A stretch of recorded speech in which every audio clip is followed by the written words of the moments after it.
Susan Thomas, a bright-eyed girl with her life ahead of her, was just 9 years old when her life was cruelly taken away from her. She was the youngest of 4 children. Her father worked as a storekeeper at Trafford Park.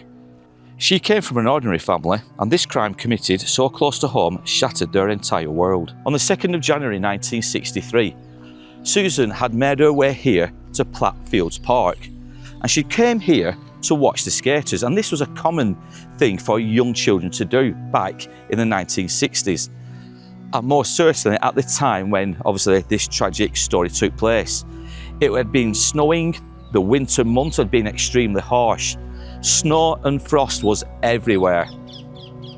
But it wasn't uncommon for young children to be allowed out to walk these streets, the back streets, the fields, making their way to places such as this, Platt Fields Park, or this area I should say. She made her way here. She went to a place known at the time as Pet's Corner. Now Pet's Corner, that from all accounts went many years ago, and it is somewhere along this hill and very close to where the body of Susan Thomas will be discovered at around midnight on the 2nd of January, the very same day when she left her home to come here.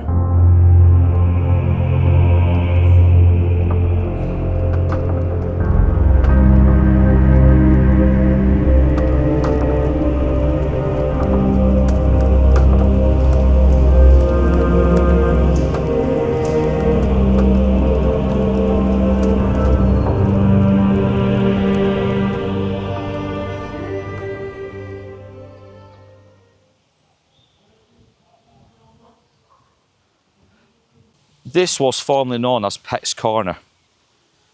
It is literally just yards from where the body of Susan would be later discovered that evening.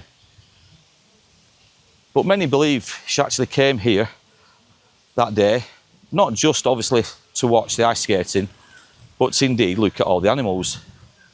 And even to this day, it's good to see that there's a lot of ducks, there's pigeons. Wildlife itself is still thriving here. And we believe, like I said, this was known as Pet's Corner back, especially back in 1963 and when Susan Thomas was sadly murdered. And just beyond is the lake that would have been frozen over with all those ice skaters on. By 6 p.m, panic had set in. Her family knew something was wrong. As the hours passed and temperatures dropped, a desperate search began. Friends, neighbours and police combed the area, and just after midnight a neighbour made a grim discovery in a dark bush-lined section of the park near Hart Road. The body of Susan had been hastily buried under some undergrowth and then topped off with some snow. It's hard to imagine what obviously was going through the mind of the man that would discover young Susan's body at this time. But he went for help, and then obviously when the police arrived and the place was cordoned off, more details would emerge of how Susan was discovered and where she was discovered. And we're going to go to that place now, and we're going to try and locate as best we can, because there are 2 possible sites, 2 areas where her body was found. We firmly believe that the body of Susan was discovered somewhere within a few feet of where we're stood now. And we're going to put an overlay of a newspaper article and a photograph. It's quite bad, it's quite blurry, but hopefully you'll see what I'm looking at. Now to my right there is a house, and I'll put an arrow over, and we're going to use that as a reference point. There's also gaps between the houses directly in front of me. Again, we'll use that as a reference point. So we believe that the body of Susan was indeed somewhere within a few feet of where I'm stood now, and this is where she will be discovered. And incidentally, it isn't that far away from Pet's Corner, the former Pet's Corner, which, if I spin you round, was just behind that hill, that short incline just there. So just a few yards, matter of yards away from where we believe Susan's body will be discovered.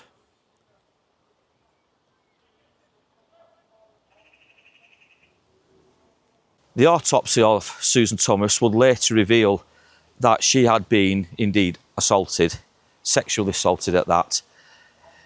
She had been murdered, we believe, again from reading the newspaper articles and the press articles, that her own scarf had been used to strangle her.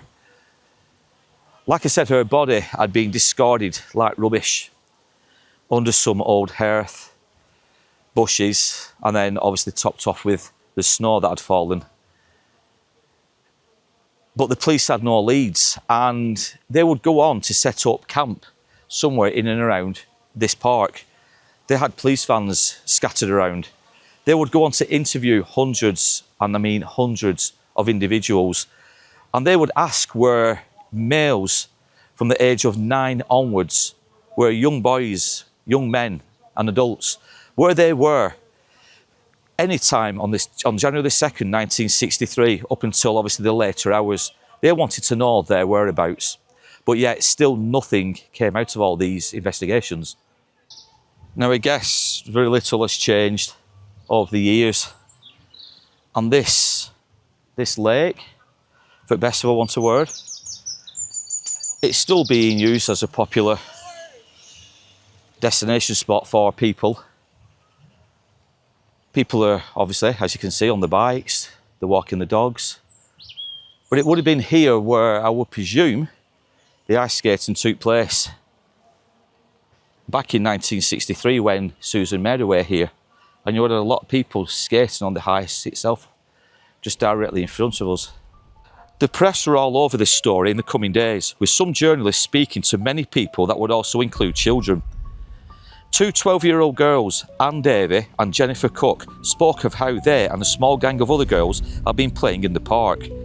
After the park had closed at around 4:30 p.m, a young man started to chase them. As they ran away around Pett's Corner, a blue van drove past, which the girls thought was being driven by the park policeman. But upon looking back, the girls were still being chased by this strange man, this strange encounter. Luckily, they managed to scramble through a fence. It's probably similar to something like this on my left-hand side. But they scrambled through a hole in a fence to where they would make their way along Hart Road. This man was later described as aged around 22, tall and wearing a short-length coat. The girls would go on to later say that this same man, the same characteristics, the same description, he was also seen chasing other girls in this park earlier on during the same day.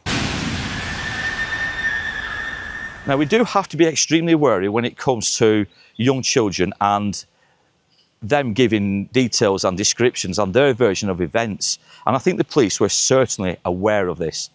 And there was another boy, a 7-year-old boy, who came forward, and he told the police that he had seen Susan talking to another young girl who was aged roughly around the same age as Susan was. He gave the name Leslie. Now, nothing came of this. The police never identified this young girl. They never came across any other young girls who were speaking with or who were with Susan on the day of her death. This would lead to some people possibly thinking that Susan herself may have been used as a lure, as a ruse, to get Susan to go somewhere where she didn't have to be.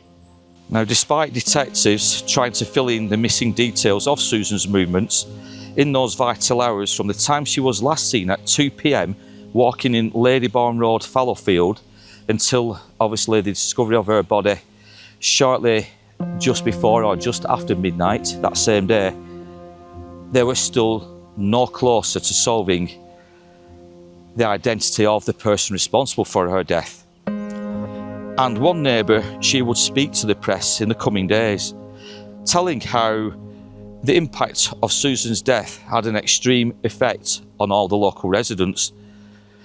She went on to say that ever since the death, not a single child had been seen playing in the streets. And before, it was not only the playground for children in Brailsford Road, but also from nearby streets as well.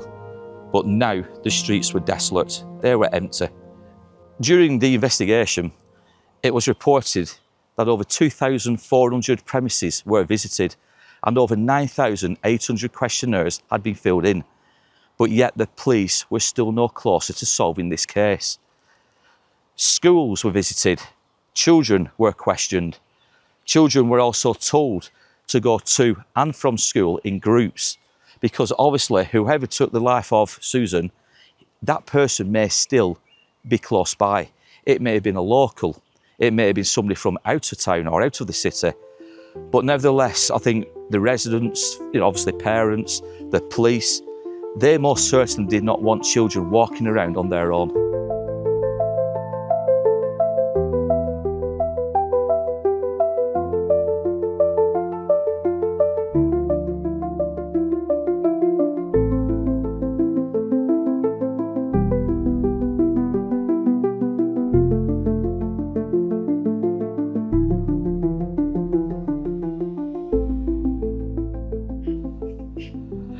The funeral of Susan took place on Thursday, the 10th of January. Many neighbours, including women with babies in their arms, walked to the Holy Innocents Church for the service, with the cortege pausing outside for 5 minutes to allow the mourners to catch up. And it was also at this church that Susan was set to be a bridesmaid in February of that same year. Her 20-year-old brother Robert was set to marry, but obviously because of what had transpired and what had happened, that wedding, it would be postponed, and we believe the wedding took place in April that same year. But this is another shocking end to what was already an horrific chain of events. It's a sad end, I should say, in that obviously you have a young girl who, she was looking so forward to her brother's wedding and wearing one of those nice bridesmaids dresses, and it's like every young girl's dream, isn't it, at such a young age, to want to become a bridesmaid and then to become a bride themselves.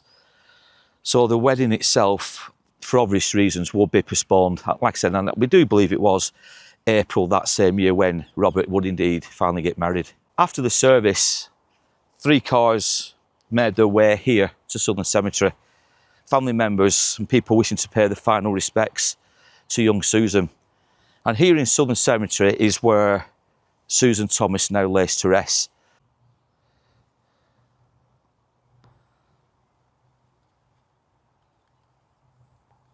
Now, this is the final resting place of that young girl, Susan Thomas.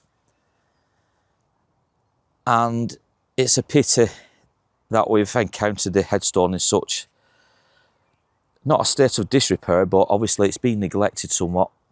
Nobody's been here for what looks like a long time. There's no flowers.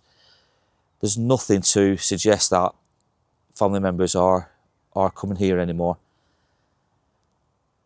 But we'll read the headstone. And the headstone itself, the inscription, it simply says, "Cherished memories of our dear daughter, Susan Thomas, died 2nd of Jan 1963, aged 9 years, to wake again in heaven.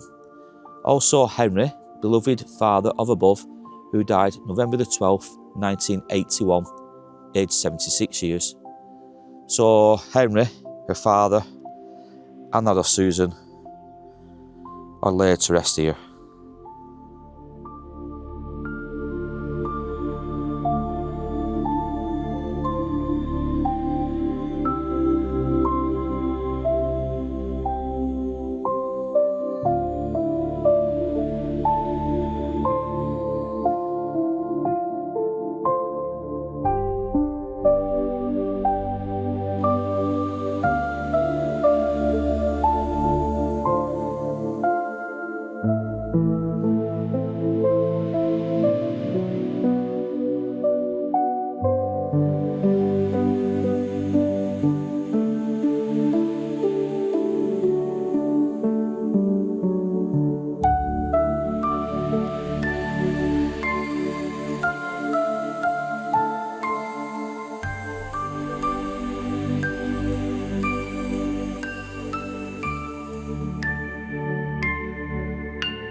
More than 60 years later, the murder of Susan Thomas is still unsolved. No justice, no closure, only silence. But interestingly, a news article appeared in the Manchester Evening News on the 18th of October 1972, in which Douglas Nimmo, former head of the Manchester CID, did an interview. Now, he was the detective superintendent and part of a team of detectives which tried very hard to solve the murder of Susan, and in the article he mentions how the police were looking for a man of certain blood groups. Now, this was the very first instance of saliva being used to determine, obviously, the blood group of a possible perpetrator of a crime in which this detective in question had ever been involved with. It had never been done before in any other crimes that he'd been part of solving and trying to get to the bottom of. But Susan Thomas's opened up a whole new world, and especially, I guess, in later life when it would come to the use of DNA.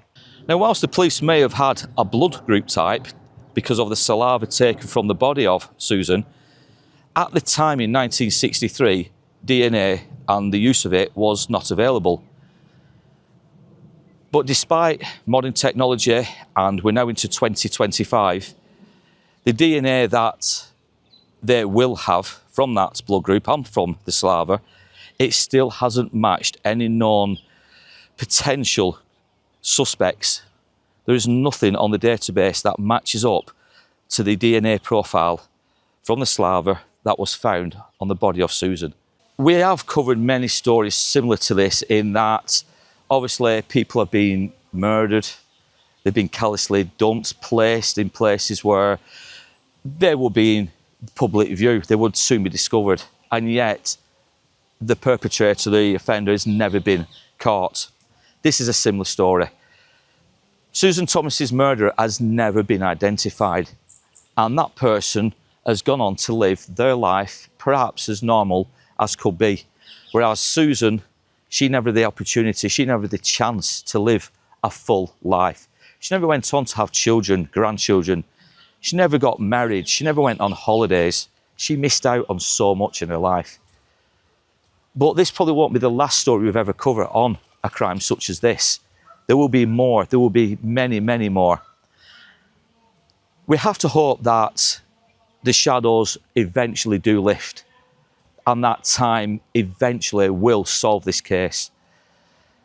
Obviously, whilst the shadows haven't lifted, the hurt, the sorrow, and all that still remains. Family members most certainly will never heal from something like this. Family and friends, close friends, will never heal from this. People, residents who live nearby will never heal from this.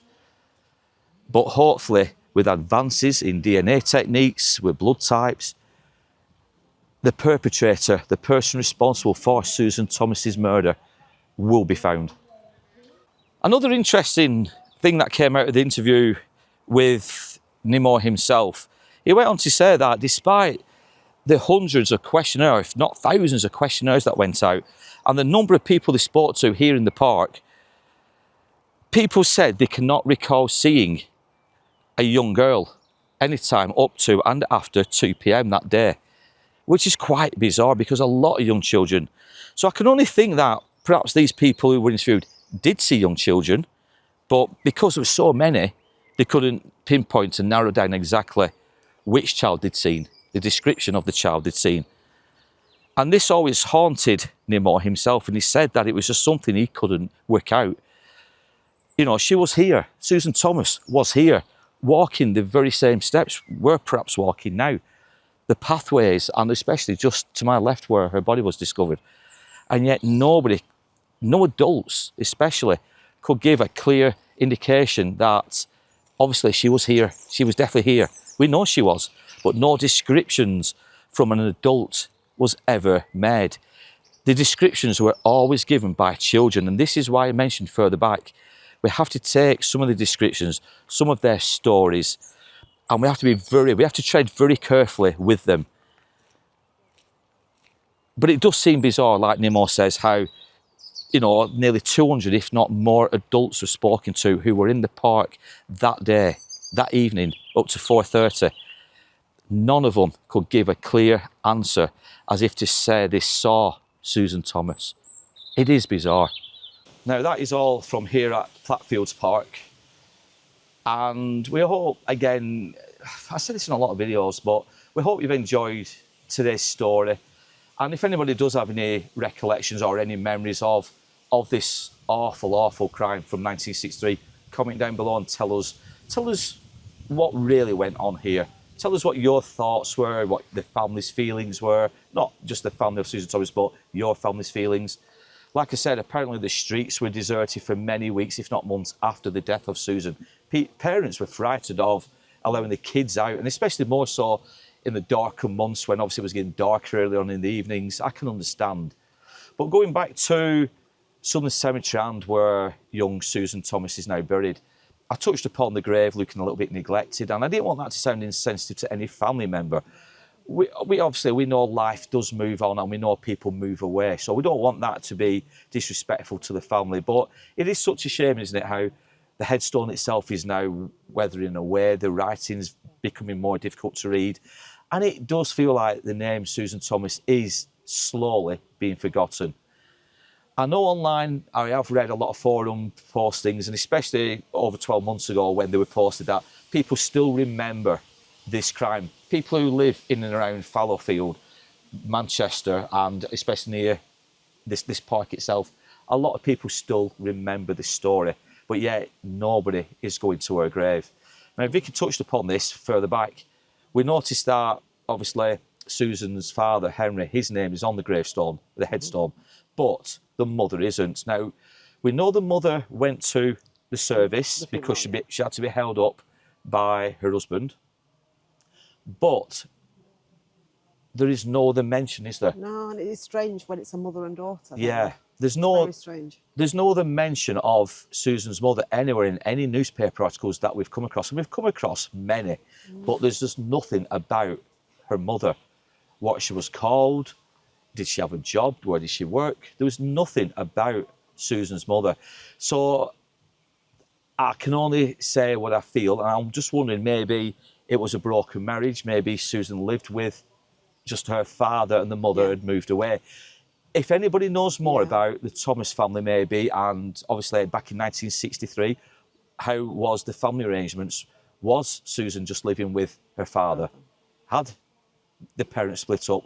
That's all I can think of. Like I said, nothing in the newspaper articles. There's no name on the headstone other than, is it daughter and father? Daughter and father, yeah. Yeah, so there's nothing else. But as a mother, especially with a crime like this, you would expect also to find a newspaper article saying that she was constantly seeking justice for this crime. Yeah, for her daughter, for her daughter. Yeah. But there was, like I said, there was nothing. Even my daughter said she would be the one, if it was her daughter, you'd do it. Yeah, you'd be fighting for justice, wouldn't you? Yeah. Located in the article. I mean, it's just very strange. When we go back to, like, Dorothy Leyden, when we go back to Sophie Lancaster, especially, there's foundations, but like Dorothy Leyden, you know, Keith Bennett, the searches went on, didn't they? Obviously, Keith Bennett's another story where they were searching for his body. Yeah. And it usually is, not being disrespectful, it's usually the mother. From the mother. There's always something, isn't there? Yeah. There's always something. You've got Lindsay Jo Reimer over in Yorkshire Way. The family every year want people to mention it either in vlogs, books, booklets, pamphlets, posters, TV shows, you know, interviews. The family, they want people to speak about the crime and to speak about the daughter because they want justice. They want that person responsible brought to justice. But if you've enjoyed today's story, we hope you can give us a big thumbs up, subscribe to the channel, comment down below. We do appreciate the comments that you guys always give us. We really do appreciate the support you give. If you can share the video, again, it does help the algorithm, it does help the channel grow. We never underestimate, and you know, we always appreciate the support you guys give us. But if you could do those things, we would really, really appreciate it. But in the meantime, guys, as you always say, stay safe and stay curious.